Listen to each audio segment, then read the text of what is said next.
अस्सलाम वालेकुम and good morning to all of you. तो एक बार फिर आप सभी का स्वागत है आपके अपने channel chalk and duster academy पे।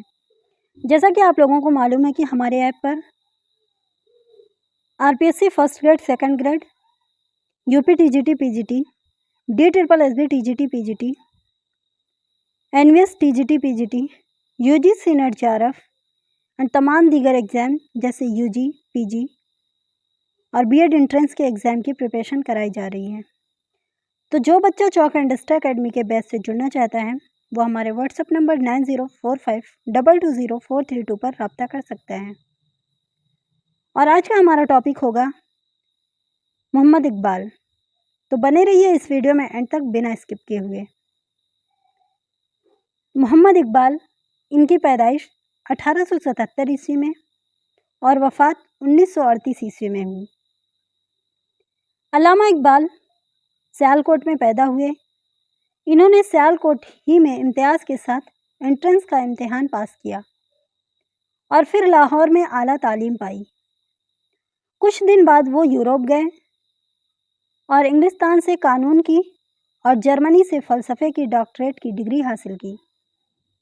इब्तदाई तालीम के ज़माने ही से इकबाल शेर कहने लगे थे। इकबाल ने शायरी की इब्तिदा गज़ल से की और दाग से इस्लाह ली।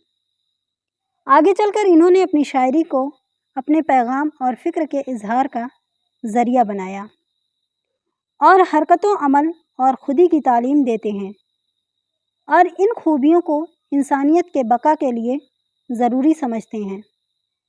उनके कलाम में मौसीकियत और ज़ोर बयान है। इन्होंने लफ्ज़ों के इंतखाब में बड़ी हुनरमंदी का सबूत दिया है, इसलिए उनके अशार में खुश आहंगी बहुत है। उर्दू में उनके मजमूए बांगे दरा, बाले जिब्रील, ज़रबे कलीम और अरमगाने हिजाज हैं। फ़ारसी में उनकी शायरी के कई मजमूए शाये हुए। इकबाल को 20वीं सदी का सबसे बड़ा हिंदुस्तानी शायर कहा जाता है।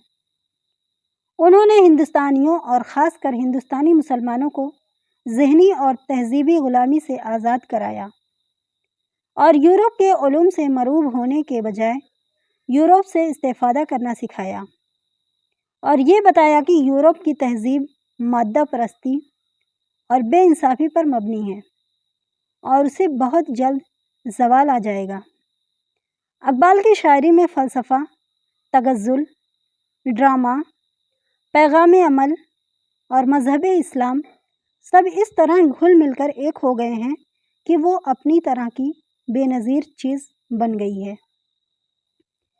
अब अल्लामा इकबाल से रिलेटेड कुछ इम्पोर्टेंट फैक्ट देखते हैं।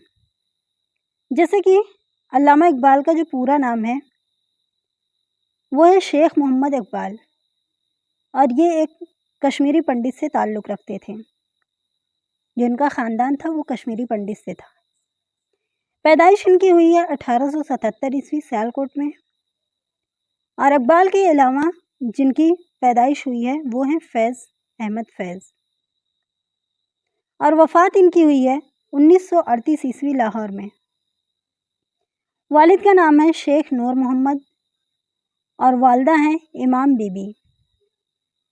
इब्तिदाई उस्ताद हैं मीर हसन जिन्होंने मसनवी सहरुल बयान लिखा और दूसरे जो उस्ताद हैं इनके मौलाना ग़ुलाम हुसैन। शायरी के उस्ताद हैं दाग दहलवी और फ़लसफ़े के उस्ताद जो हैं वो प्रोफेसर अर्नल्ड हैं। और इन्हीं की याद में इकबाल ने एक नज़्म लिखी जिसका नाम है नाले फ़िराक। और इकबाल ने कुल 3 शादियाँ की थीं और 1901 ईस्वी में इनको मलिकुश शोरा का खिताब मिला और 1923 ईस्वी में इन्हें सर का खिताब मिला और 1929 ईस्वी में इन्हें शायर मशरिक़ का खिताब मिला और ये खिताब इन्हें AMU से दिया गया था।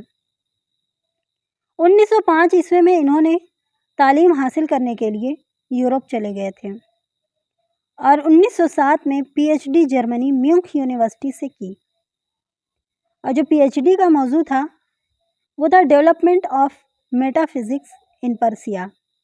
ये अंग्रेज़ी में मुकाला था और उर्दू में था ईरान में माबादिल طبیعیات کا ارتقا تھا۔ 1908 میں یہ یورپ سے واپس آئے تھے اور 1908 ہی میں سوز وطن افسانوی مجموعے کو ضبط کر لیا گیا تھا اور جس کے مصنف تھے نواب رائے یعنی پریم چند۔ اور اسی کے بعد یعنی جب یہ افسانوی مجموعہ سوز وطن جب ضبط کر لیا تھا تو انہوں نے اپنا نام چینج کر لیا تھا دیا نارائن نگم کے کہنے پر۔ نیکسٹ ہے 1910 عیسوی میں یہ انجمن حمایت اسلام سے جڑے جو ایک تحریک تھی۔ 1931 اور 1932 میں انہوں نے گول میز کانفرنس میں لندن میں شرکت کیے تھے اور یہ گول میز کانفرنس میں مسلم لیگ کی طرف سے گئے تھے۔ 1933 عیسوی میں اقبال دو لوگوں کے ساتھ یعنی سید سلیمان ندوی اور سر راس مسعود کے ساتھ افغانستان کا سفر کیے تھے۔ نیکسٹ ہے نادر شاہ کی دعوت پر یہ لوگ افغانستان کا سفر کیے تھے اور 1934 میں یہ انجمن حمایت اسلام کے صدر بنے۔ اقبال نے اپنی شاعری کی ابتدا غزل سے کی تھی اور بعد میں انہوں نے اپنی شاعری کو ترک کرنے کا فیصلہ کر لیا تھا، لیکن پروفیسر آرنلڈ اور شیخ عبد القادر کے کہنے پر انہوں نے اپنے ارادے کو ترک کر دیا تھا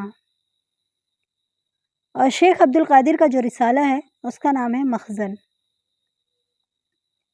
اقبال نے اپنے کلام میں صنعت، تلمیح اور استعارہ شاہین کا استعمال زیادہ کیا ہے۔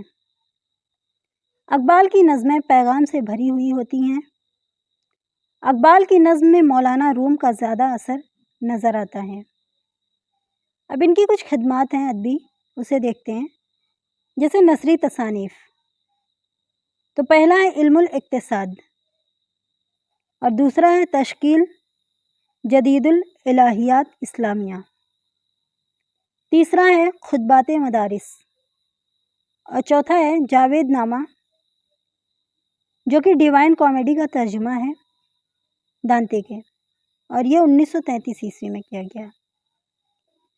ان کی مثنوی ہے اسرار خودی جس کا انگریزی ترجمہ پروفیسر آر اے نکلسن نے 1920 عیسوی میں کیا تھا۔ دوسری مثنوی ہے رموز بے خودی، یہ اسرار خودی کا دوسرا حصہ ہے۔ نیکسٹ ہے پیام مشرق، جرمنی کے شاعر گوئٹے کے مغربی دیوان کے جواب میں لکھی گئی ہے اور اقبال نے غالب کا مقابلہ گوئٹے سے کیا ہے۔ تو آج کا ہمارا ویڈیو یہیں تک ہے، ملتے ہیں نیکسٹ ویڈیو میں۔